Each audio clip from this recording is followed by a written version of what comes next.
Assalamualaikum warahmatullahi wabarakatuh. Wilujeng tepang dangu deui sareng mangging ce. Alhamdulillah kanggo dinten ayeuna tiasa nepangan deui. Satacana dipedar ieu cariyos sim kuring nganuhunkeun kana tos like, komen sareng subscribe-na nya atur nuhun.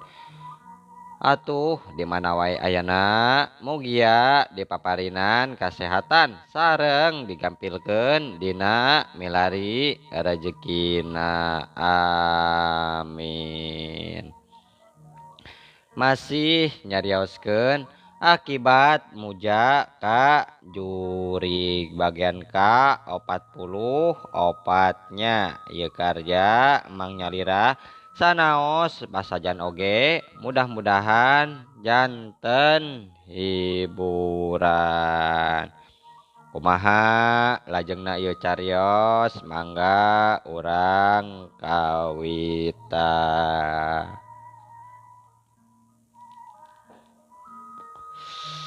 Nya wae jangkos langsung kasinggung perasaan nana kituna lantaran nyeuis bet terpercaya kana omongana sakedapan mah dua nana can aya nu wani cumarita deui malah kadon pating haruleng ngan geus rada lila kituna pok jangkos ngadenge cuma ritana. Engke mah kai mah pupuh lembur euis. Aya hal penting ieu teh anu kudu didengsekeun ku akang. Kalayan minta bantuan ka pupuhunya cina ngumpulkeun sabagian warga anu aya sangkut paut jeung urang di balai desa. Pang nama yeuh anu kungsi nginjem hutang ka urang arek dibabener ayeuna mah supaya bersih tanpa kudu aya bunga-bungaan sagala nyai sabab kieu geuning balukarna teh ku akang ge sarua karasa pisan ayeuna teh jadi tukang renten loba kajadian anu teu asup akal nyai nu karandapan ku akang jadi kitu tah maksud akang mah nyai rumahuh nyeuis dina waktu harita. Sabab caritaan jangkos teh bener-bener daria mangkaning manehna arek indu indit ka Gunung Gede bikeun nagih nyawa tambah berod kituna ngan acan bisa ngukur mampu moalna nyeuis ngalakukeun tindakan nah nya mangga wae Kang abdi mah ngiringan. Kumaha saena wae ceuk Nyi Euis kituna ngawalon pondok harita bari didina teh ngabayangkeun kumaha engke lamun pas hadu hareupan jeung Mbah Berod sasatna maneh bakal ngadu nasib.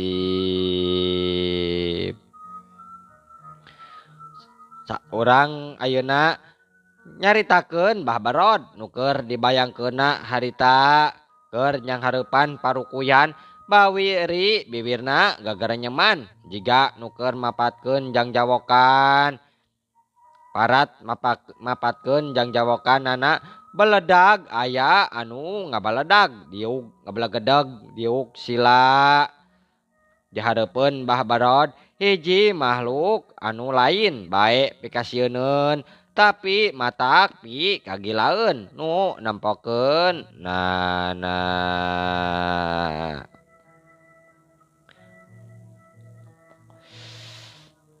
Awakna ngajarendol jiga bisul buukna carang jiga ucing budug we kumaha atuh nanahing pati buciai sakujur badan pinuh ku borok tapi aneh makhluk teh tetap tenang terus ngobrol wae ka Mbah Berod kituna meni daria naker.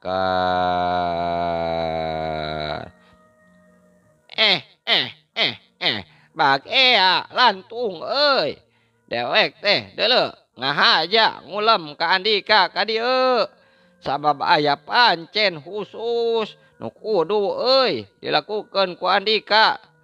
Kumaha daek henteu maneh ngalakukeun pancen ti dewek.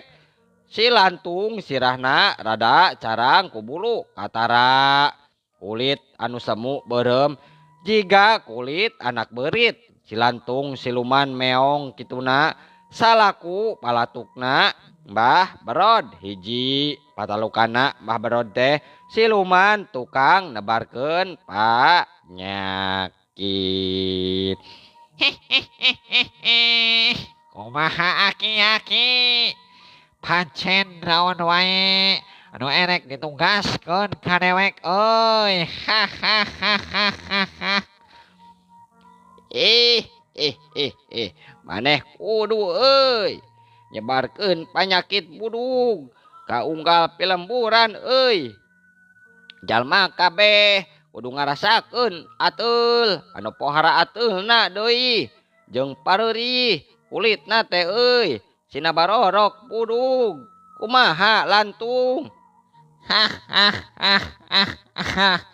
Lamun mana heula aki-aki yeuh anu jelemana kudu diborokeun teh yeuh tebalik teuing ngomongkeun teh yeuh teh yeuh teu ngajelaskeun nu saujat rah heula sia.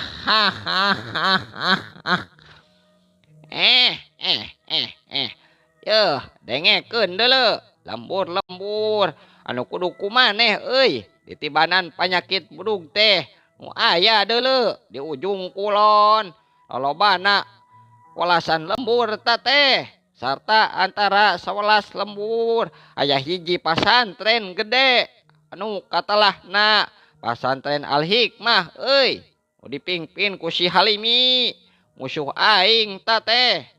Tuh di ditu maneh bakal ningali euy aya si Durgala nu keur ditugaskeun ku Nyi Ratu nyamur eta teh jadi hiji awewe aya hubunganna euy jeung kaayaan pasantren katut budak nu dijadi incaran dewek ta teh.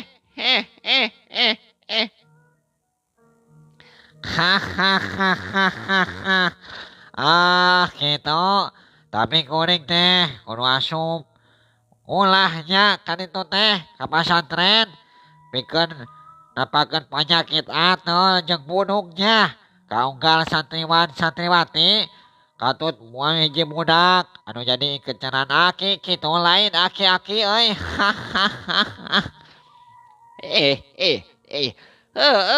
Ari mampu mah si laing euy ngalakukeun tindakanana pek lakukeun nyusup ka eta tempat kan maneh bisi ngarasa moal mampu mah euy ulah deuleu teu kudu cukup bae ngacaukeun di pelemburan ku cara nebarkeun panyakit budug euy sing sabudug-budugna tur hese piubareunana deuleu supaya nu aya di pasantren jadi tagiwur euy hatena. Kumaha lantung maneh dae?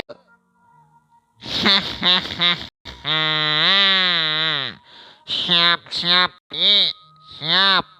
kukuring orang lakukeun naon wae nu geus dirisankeun ku aki bieu jeung kuring mah erek nyobaan nyusup ka tempatan kumaha carana ge ki.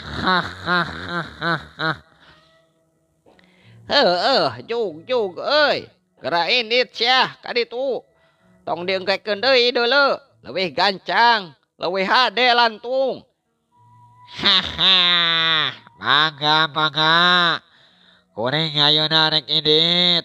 Si lantung kituna teu miceun deui waktu jirimna terus ngiles jadi haseup nandakeun dirina geus indit muru ka tempat nu dituju ngabalesat ka jomantara nandingan kacepatan angin.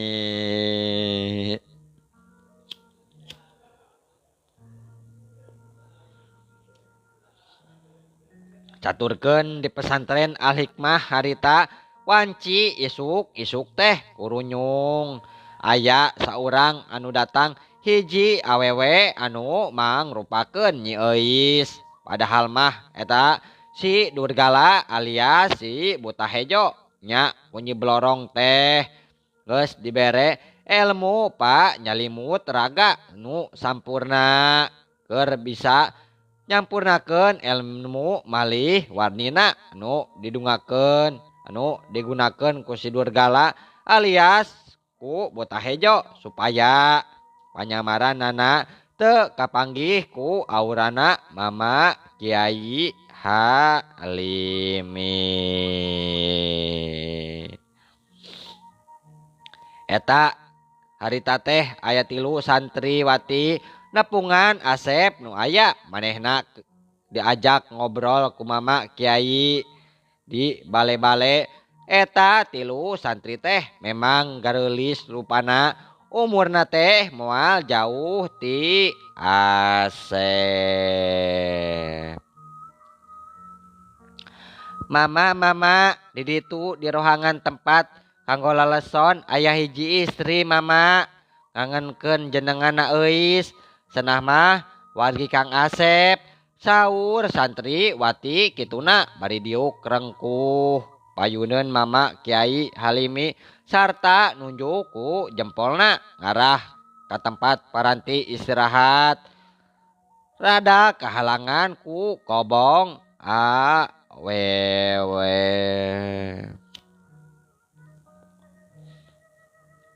Ya ngadenge kitu mah Asep ka tembongna jadi marah mai sabab nu yakin eta bibina nyi euy.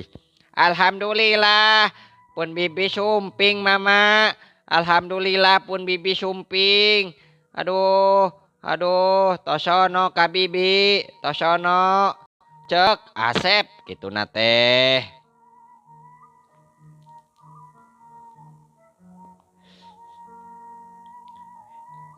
Sok sina ka dieu Nyai tepungan ka dieu.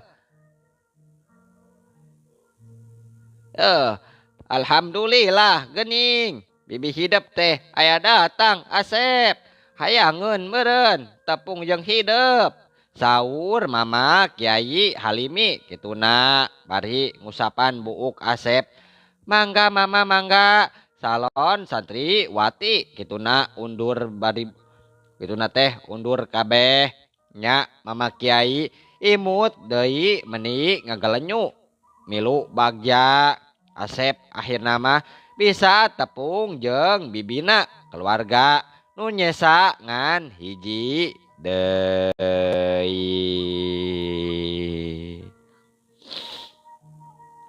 Gancangna carita santriwati tembong deui saurang ayeuna mah duaan jeung Nyi Euis palsu kadatanganna langsung wae dibagiakeun ku Mama Kiai Ilyas. Haturan Nyai wilujeng sumping pada masti salira ari jenengan Nyi Euis ieu teh. Hatur nuhun Mama nuhun pisan mohon simkuring pun Euis kaleresan deui eta teh eta Asep nuju aya. Asep ieu bibi cu ieu bibi cek Nyi Euis kituna gancang ngajawab bari unggek sarta ngagerok ka Asep kaelayan dina sikep jiga nu heueuh ngarasa sono kitu nama. Bibi aduh bibi ieu teh Asep bakating ku atoh aya bibina langsung turun bae tina bale-bale terus bae ngarangkul awak Nyi Euis nu teu apaleun eta teh Euis palsu panona beueus ku Cimata.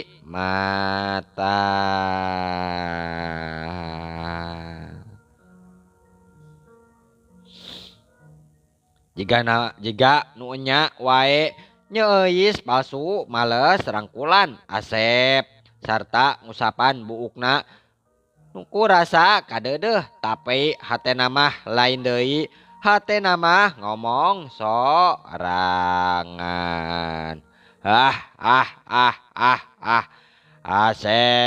Asep geuning ieu sia teh geuning aya di dieu modar siah ayeuna mah ti poe ieu si Asep ku aing pasti modar di leungeun aing teh kitu galecokna hate nyeuis palsu alias si Durgala.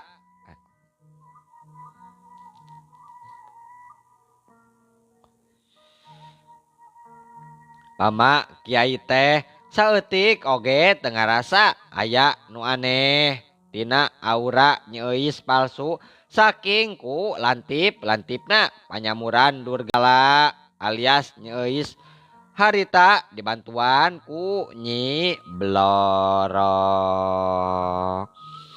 Deuh teuing Asep tong keungnya hidup teu kudu salempang hidup teh loba batur anu nyaah ayeuna mah mohon bi mohon bibi teh tos imut tos emut nampangan abdi nya ka mana bi mangkos henteu ngiring kitu cek Asep kituna Malik tumanya. Henteu Asep mamang mah nuju damel apanan cek nyeuis palsu tapi dina kaayaan keur kitu teh torojol aya Bu anu datang Bu Hajah Imas bojona Mama Kiai Halimi norojol di imah bari nyarita pedah aya tamu di luar gancang asup ka jero imah. Tuh nya gening aya tamu ye naha atunya teu enggal-enggal diangken kelebet atuh mama mangga atuh sina kelebet jang Asep harita keneh gancang bae nyeuis diajakan asup ka jero imah sarta nu nyang hareupan tamu jadi Bu Hajah Imas sedengkeun santriwati nu nganter tadi nyeuis terus mantun pikeun ngasongkeun susuguh ka tamuna terus kitu namah ngaleos deui teu datang deui.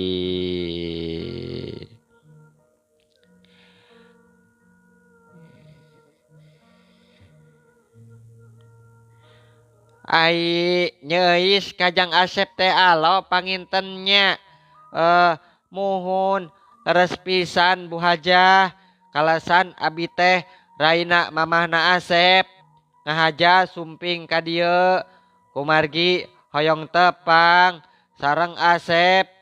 Oh sumuhun sareng alhamdulillah geningan salira tiasa sumping tiasa uninga ka dieu teu nyasar dumeh ngawitan ngambah ka ieu tempat he henteu Bu Hajah kaleresan we panginten padahal abi teh tos sadalami milarian laratan Asep tur tetela geningan kapendak di dieu sareng pami teras di Widian mah ku Bu Hajah katut ku Mama Kiai Halimi Asep teh bade teras we dicandak kusim kuring kalembur kumaha Bu Hajah. Bu Hajah tembong rada kerung halisna kituna meni semu kaget pokna curi marita deui.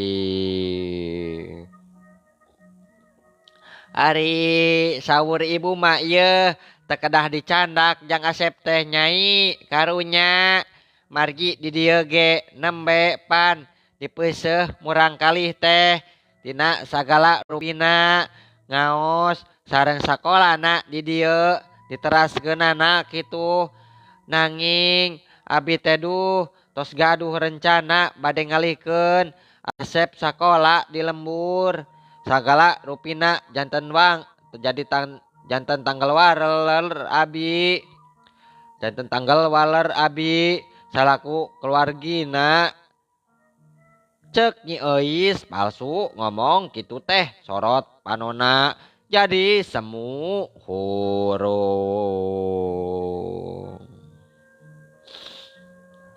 tur dina waktu nu sarua nalika Mama Kiai Halimi tadi milu ngajurungkeun Nyi Euis ka imah dibarengan ku Asep diajakan ku Bu Hajah ngadadak harita aya warga lalaki ngadadak nyamperkeun kituna teh bari hari weus-weus. Assalamualaikum mama. Hah, hapunten. Diwagal waktosna. Kanggo disuwunkeun tulung menawi teu kabotan mama. Aduh, di lembur palih ditu wargana ujug-ujug kata rajang panyawat atul. Sareng budug mama anu kalintang parahna digarok ku salirana langsung buracakan borok. Cek warga eta lembur kituna teh papata ngomongna. Tapi mama Kiai can oge ngawalon kana caritaan warga. Ngadadak warga nu dadeket garantang harita daratang deui bari mawa panyakit nu sarua ateul jeung budug meh saawak awak.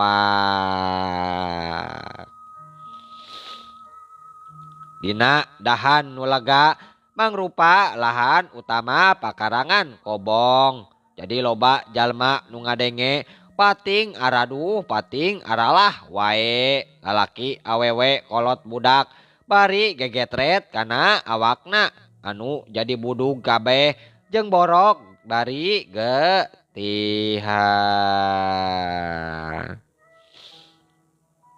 Eta kaayaan teh geus pasti pokal lampahna si lantung nu geus mimiti nebarkeun wajidna mangrupa panyakit ku ka sabaraha lembur dina waktu nungan sakedeung. Mama Kiai teh jadi kaget ku kaayaan eta ngan untung sakabeh santriwati mah di eta pasantren taya anu kakeunaan sabab si lantung mah teu bisaeun tembus ka jero. Sabab kahalangan ku raja goib anu mager lawang katut sabeudeureun eta pasantren.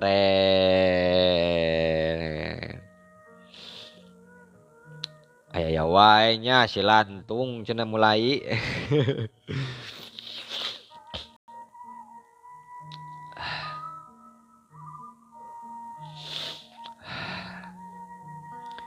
Tapi si lantung teu maksakeun asup tibatan dirina kudu cilaka meureun.